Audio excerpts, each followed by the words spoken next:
तो फ्रेंड्स एक बार फिर से स्वागत है आपका आपके अपने YouTube channel AKC technical classes में। फ्रेंड्स यहाँ पर आज हम बात करेंगे स्ट्रेस और स्ट्रेन में एक और नया टॉपिक जो कि चैप्टर फर्स्ट का ही है, और ये वीडियो जो है पार्ट थर्ड है। किसका? चैप्टर फर्स्ट का।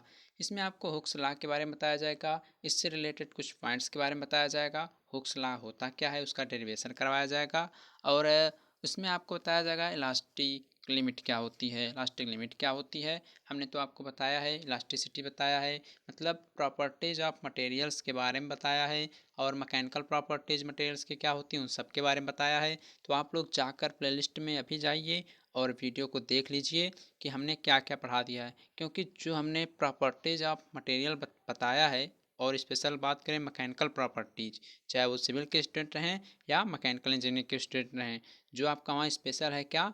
मैकेनिकल प्रॉपर्टीज, जिसमें आपका तन्यता है, ब्रिटल मटेरियल जो भी इत्यादि आपको वहाँ पर बताया गया है, उससे आप लोग ज़रूर पढ़ें। और वहाँ से आपके 5 नंबर के क्वेश्चन भी आते हैं, और आगे के जो टॉपिक हैं उन्हीं सबसे रिलेटेड हैं। तो अगर आप इलास्टिसिटी नहीं जानेंगे तो आप लोग इलास्टिक लिमिट नहीं पढ़ पाएंगे। तो इसलिए आपसे हम कह रहे हैं आप लोग वहाँ पर जाइए और सभी को अच्छे से ज़रूर पढ़िए। तो चलते हैं, यहाँ पर आज हम पढ़ेंगे हुक्स लॉ के बारे में।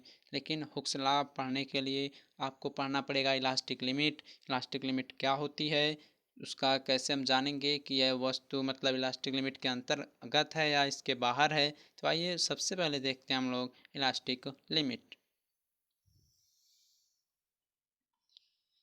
देखिए यहाँ पर इलास्टिक लिमिट क्या होती है। इलास्टिक लिमिट की जो आपकी अगर बात करें, इसकी जो हिंदी होती है वो होती है प्रत्यास्थता सीमा। क्या होती है? प्रत्यास्थता सीमा। किसकी हिंदी? इलास्टिक लिमिट की। तो इलास्टिक लिमिट क्या होती है, आपको इलास्टिक वर्ड से कुछ समझ में आ रहा है या नहीं? इलास्टिक से कुछ वर्ड जो है वह समझ में कुछ आपको आ रहा है या नहीं? आ रहा होगा ज़रूर। मतलब होता है प्रत्यास्थता। क्या होता है? प्रत्यास्थता। हमने आपको इलास्टिसिटी बताया था। इलास्टिसिटी कहते किसे हैं? इलास्टिसिटी कहते किसे हैं उसको भी यहीं पर ज़रा एक बार फिर से रिवाइज कर दे रहे हैं।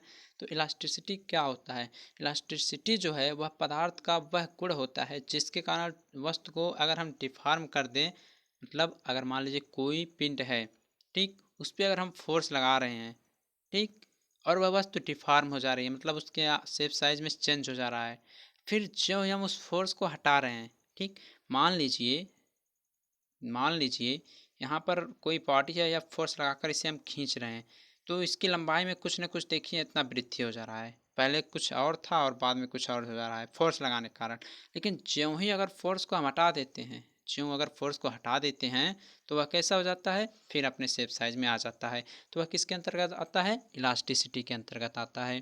ठीक, मतलब ये कह सकते हैं आप लोग रबड़ का एग्जाम्पल ले सकते हैं। रबड़ का, उसको अगर आप खींचते हैं तो बढ़ता है, ज्यों ही फोर्स हटाते हैं त्यों ही वह अपने साइज में आ जाता है। लेकिन इलास्टिक लिमिट क्या होती है? वो तो इलास्टिसिटी था, लेकिन इलास्टिक लिमिट क्या होती है? तो इलास्टिक लिमिट आपको बताते हैं।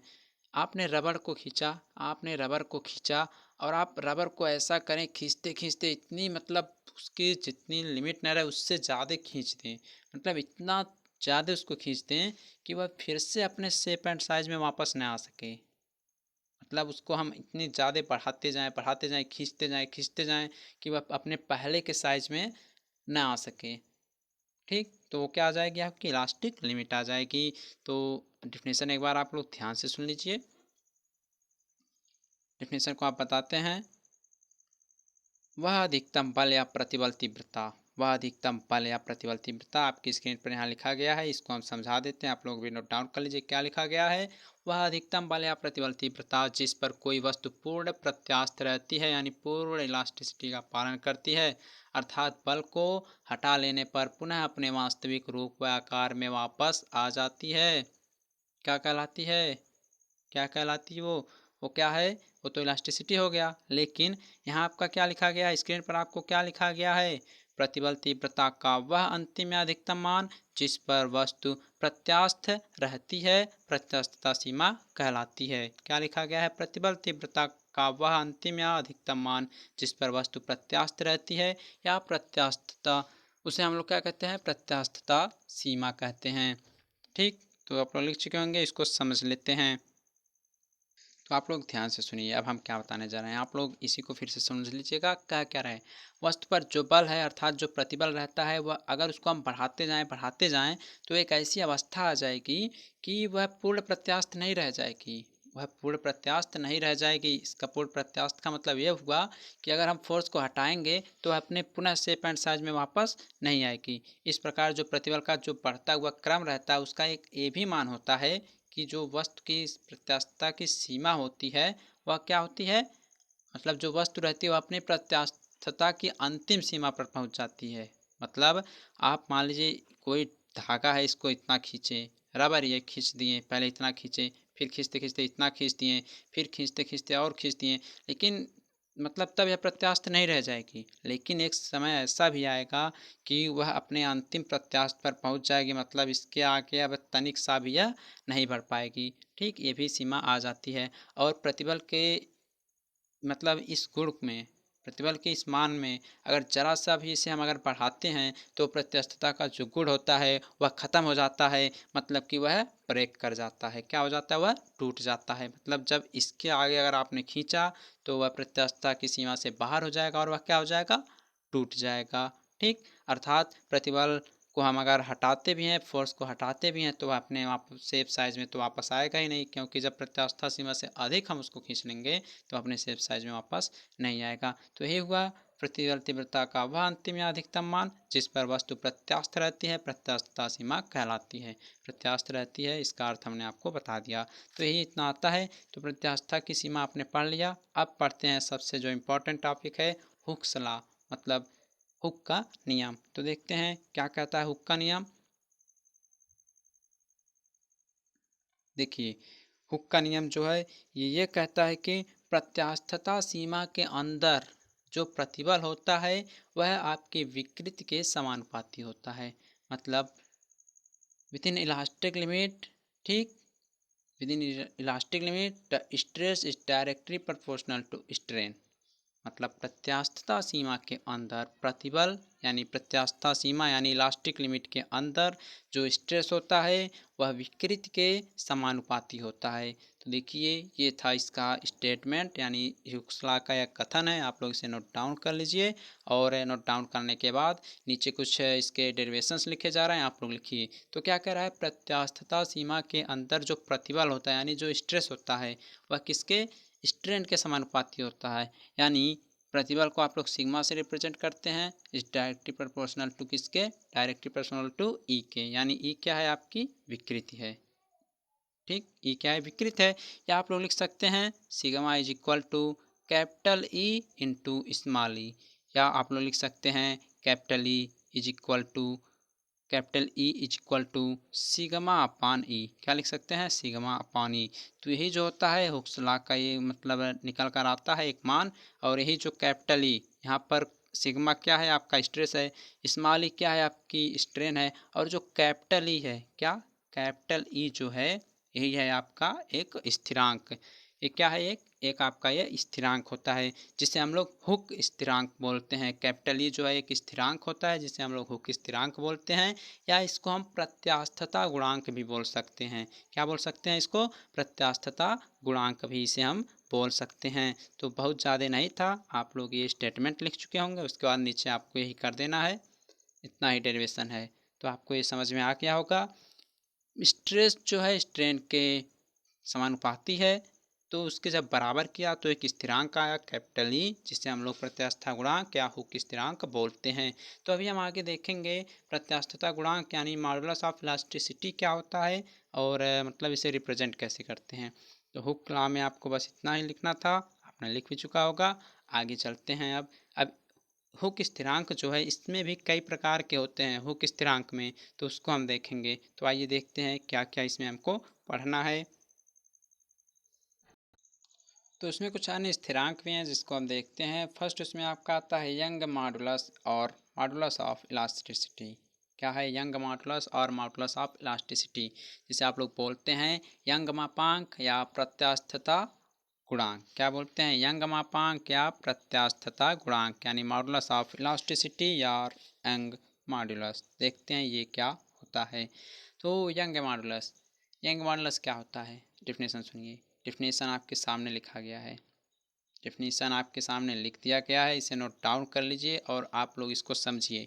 डिफिनीसन में आपके क्या कह रहा है, कह ये रहा है कि प्रत्यास्थता सीमा के अंदर यानी इलास्टिक लिमिट के अंदर जो आपका सीधा प्रतिबल होता है, जो आपका सीधा प्रतिबल यानी डायरेक्ट स्ट्रेस होता है, वह उससे संबंधित विकृति के समानुपाती होता है।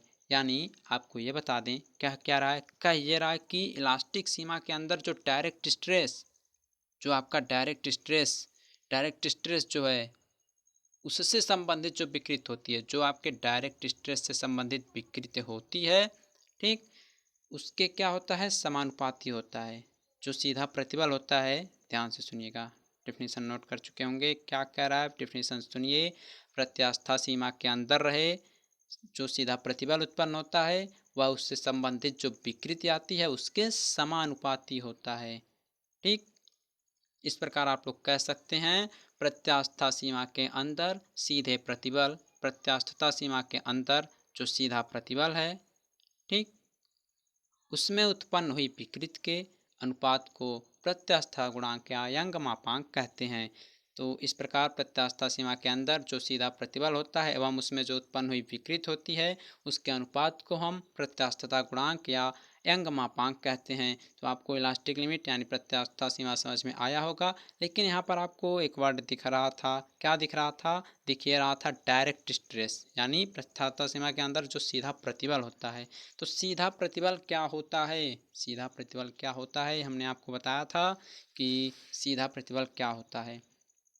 हम आपको बताते हैं सीधा प्रतिबल क्या होता है, समझ लीजिए एक बार फिर से। हमने आपको बताया है जब स्ट्रेस एंड स्ट्रेन का टाइप्स पढ़ा रहा था। सीधा प्रतिबल, मान लीजिए कोई फोर्स आप लोग किसी बॉडी पर लगा रहे हैं तो इसके जो एक्सियल फोर्स है, ठीक, इसके समांतर ही एक और फोर्स लगता है जिसे क्या बोलते हैं हम लोग, इसेंट्रिक फोर्स बोलते हैं, यानी उत्केंद्रित भार कहते हैं। तो जब उत्केंद्रित भार आपका लगता है तब इसमें अगर ऊपर से हम कोई लंबवत फोर्स लगाते हैं तो क्या हो जाता है, इसका नमन होने लगता है, यानी यह बेंड होने लगती है, या क्या होने लगती है, बेंड होने लगती है। तो इसमें जो उत्पन्न होते हैं प्रतिबल जो इसमें उत्पन्न होता है वो किसके अंतर्गत आ जाता है, बेंडिंग स्ट्रेस के अंतर्गत आ जाता है। लेकिन जब यह बेंडिंग होता है तो इसमें कुछ फोर्स जो होते हैं वह तनाव की स्थिति में भी रहते हैं, टेंसाइल के अंतर्गत भी आते हैं। किसके अंतर्गत, टेंसाइल के। तो जो टेंसाइल या संपीड़न के जो आते हैं, टेंसाइल या कंप्रेशन के जो होते हैं फोर्स मतलब स्ट्रेस, और डायरेक्ट स्ट्रेस के अंतर्गत आते हैं। देखिए हमने एक वीडियो में काफ़ी डिस्कस किया है इस टॉपिक पर, तो आप लोग वह वीडियो प्लेलिस्ट में देख लीजिएगा, समझ में आ जाएगा। तो यंग मॉडुलस आपको समझ में आया होगा। क्या आया है समझ में, समझ में ये आया है कि जो प्रत्यास्था सीमा के अंदर सीधा प्रतिबल होता है एवं जो उसमें उत्पन्न विकृति होती है उन दोनों के अनुपात को हम क्या बोलते हैं, एंग मापांक बोलते हैं। और हाँ, उतना लिखने के बाद आप लोग लिखेंगे इसको हम कैपिटल ई से रिप्रेजेंट करते हैं। किसको, कैपिटल ई से हम रिप्रेजेंट करते हैं। और capital E is equal to होता है डायरेक्ट स्ट्रेस, डी लिख दे रहे हैं इंटू एस कर रहे हैं, यानी डायरेक्ट स्ट्रेस अपॉन क्या बोलते हैं, विकृति यानी स्ट्रेन यानी स्मॉल ई। तो डायरेक्ट स्ट्रेस को हमने बताया था स्मॉल पी से रिप्रेजेंट करते हैं और स्ट्रेन को तो आप लोग स्मॉल ई या एप्सिलॉन से रिप्रेजेंट करते हैं। तो इतना आपको समझ में आ गया होगा। ठीक, और इसका एक और फार्मूला ये भी निकल कर आता है, स्मॉल पी बराबर क्या होता है, हमने आपको बताया था small P is equal to होता है एफ अपॉन ए। ठीक, और ई क्या होता है, ये है विकृत, तो डेल्टा एल अपॉन एल होता है। तो इस फार्मूले को आप लोग नोट डाउन कर लीजिए और इस पर आपके न्यूमेरिकल क्वेश्चन को सॉल्व कराए जाएंगे। ठीक, तो इतना आप लोग लिख लीजिएगा। उसके बाद आपको हम और आगे बताते हैं। जो सेकंड आपका मापांक आता है वो आता है मॉडुलस ऑफ रिजिडिटी। क्या आता है, मॉडुलस ऑफ रिजिडिटी। तो देखते हैं मॉडुलस ऑफ रिजिडिटी क्या होता है। तो मॉडुलस ऑफ रिजिडिटी जिसे आप लोग बोलते हैं कर्तन मापांक, इसे आप लोग सीयर मतलब स्ट्रेंथ भी बोल सकते हैं या कर्तन मापांक भी आप लोग इसे बोल सकते हैं। सीयर मॉडुलस या मॉडुलस ऑफ रिजिडिटी या कर्तन मापांक। और इसे रिप्रेजेंट करते हैं हम लोग कैपिटल जी या कैपिटल एन या कैपिटल सी से इसे रिप्रेजेंट करते हैं। सबसे ज़रूरी है आपको रिप्रेजेंटेशन जानना, क्योंकि न्यूमेरिकल आएगा तो आपको ये सब वहाँ नहीं लिखना है कि कर्तन मापांक बराबर इतना है तो इतना है, ये सब नहीं लिखना, सीधे लिखना है जी इक्वल टू इतना, ई इक्वल टू इतना, के इज इक्वल टू इतना इतना जितना मान रहेगा। इसलिए आप लोग जितना जितना हम बता रहे हैं आपको, इसके प्रतीक क्या है, सिंबल्स क्या है, उसको ज़रूर ध्यान दीजिएगा। तो मॉडुलस ऑफ रिजिडिटी यानी कर्तन मापांक, इसे हम कैपिटल जी, कैपिटल एन या कैपिटल सी से रिप्रेजेंट करते हैं। तो ये क्या होता है इसको समझिए। तो प्रत्यास्थता सीमा के अंदर, इस सब को हम क्यों कह रहे हैं प्रत्यास्थता सीमा के अंदर, क्योंकि ये सब हुक्स लॉ के अंतर्गत हैं। और हुक्स लॉ कहता क्या है, प्रत्यास्थता सीमा के अंदर जो स्ट्रेस होता है वह स्ट्रेन के समानुपाती होता है। तो सब अंदर ही हो रहा है किसके, प्रत्यास्थता सीमा के।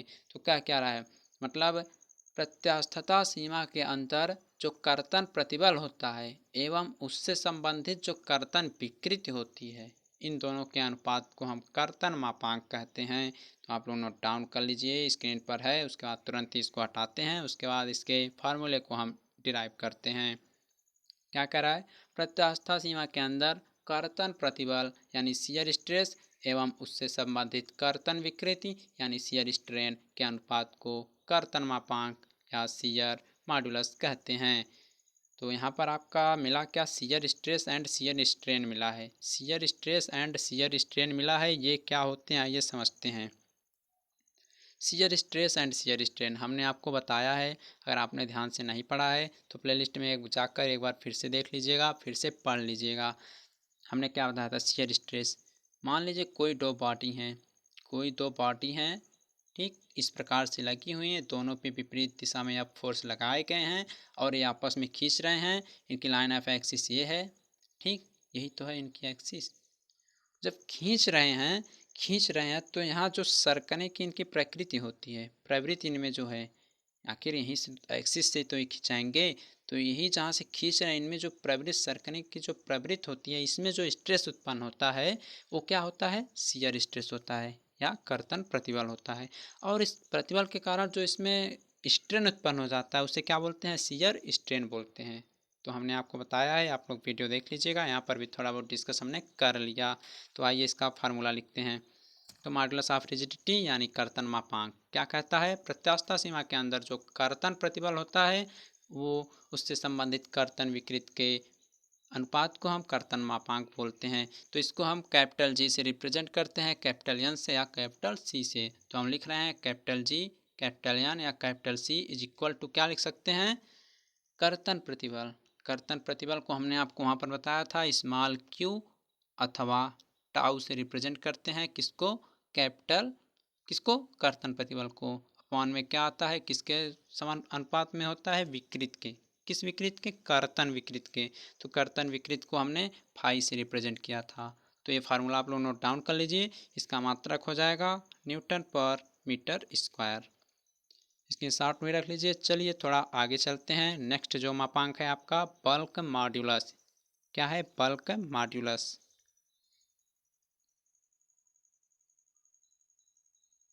तो बल्क मॉड्यूलस क्या होता है, बल्क मॉडुलस बोलते हैं आयतन मापांक को, किसको, आयतन मापांक। इसको हम कैपिटल के से रिप्रेजेंट करते हैं, किसको, बल्क मॉडुलस को। तो बल्क मॉडुलस भी जब रहेगा तो भी वो भी प्रत्यास्थता सीमा के अंदर ही रहेगा, क्योंकि सब किसके गुरु मतलब शिष्य हैं, किसके चेले हैं, हुक के रूल से यानी प्रत्यास्थता सीमा के हैं। तो इसको भी लिखिए, क्या कह रहा है, डिफिनेशन नोट कर लीजिए आप लोग।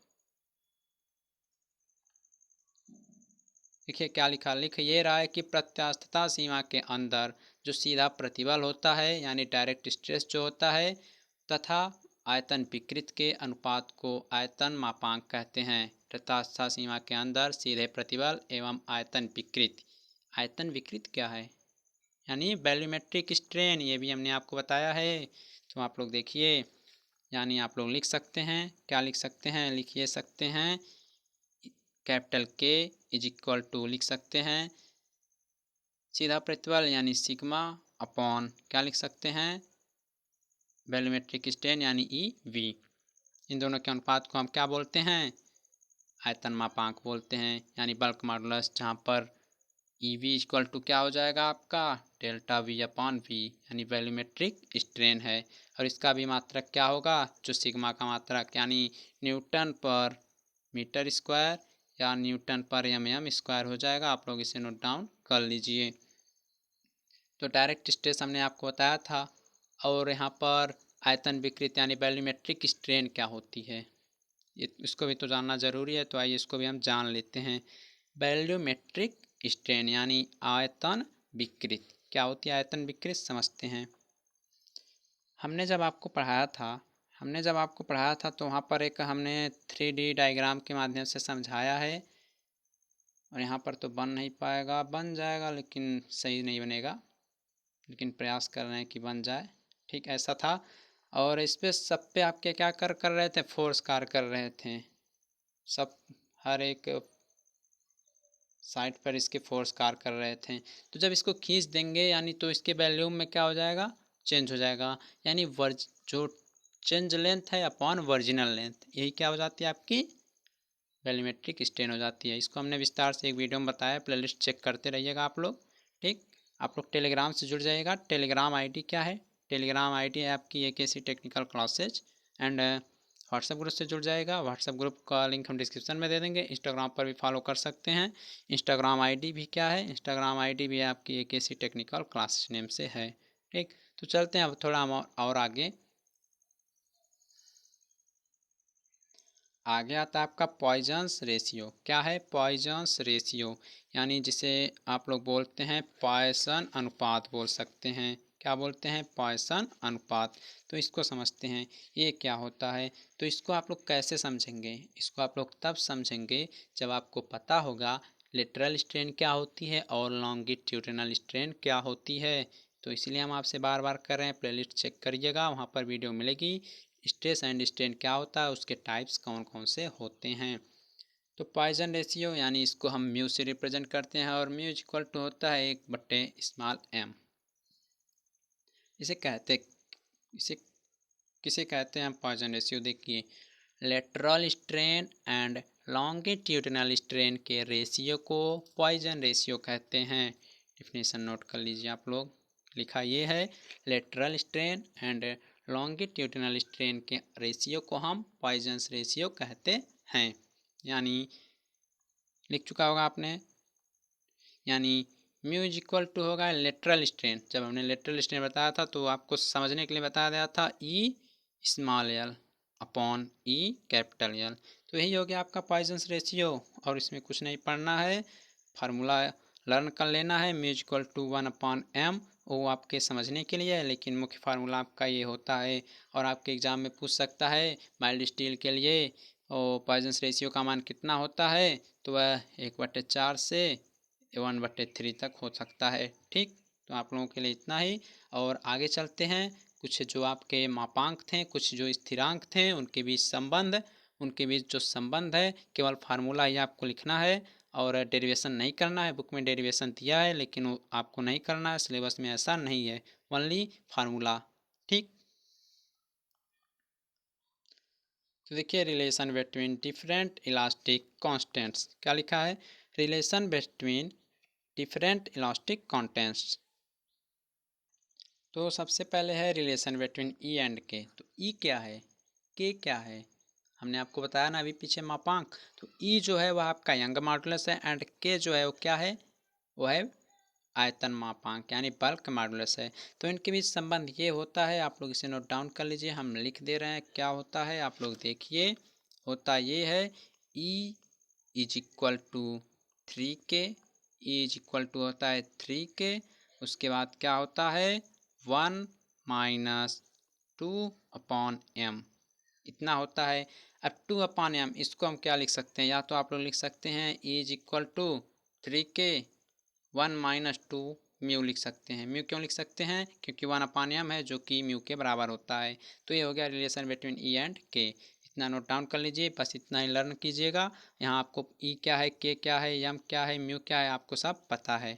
ठीक, आगे चलते हैं रिलेशन बिटवीन ई एंड जी में। तो ई क्या है, यहाँ पर ई जो है आपका मॉडुलस, यंग मॉडुलस है, एंड जी जो है वो शियर मॉडुलस यानी कर्तन मापांक है।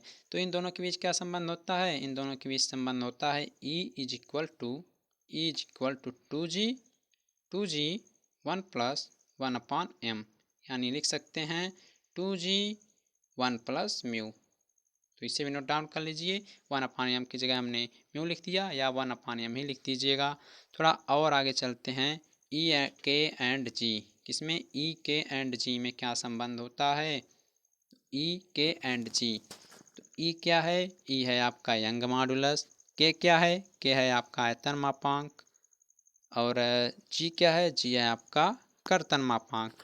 तो इनके बीच संबंध होता है ई इज इक्वल टू 9 जी के अपॉन जी प्लस 3 के। तो आप लोग नोट डाउन कर लीजिए, फार्मूले को लर्न कर लीजिएगा, क्योंकि इन सब पे आपके न्यूमेरिकल क्वेश्चन सॉल्व कराए जाएंगे। वो गाइस आज के लिए इतना ही, जितना हमने बताया बुक्स में अपने नोट में नोट डाउन कर लीजिएगा, नोट्स बना लीजिएगा।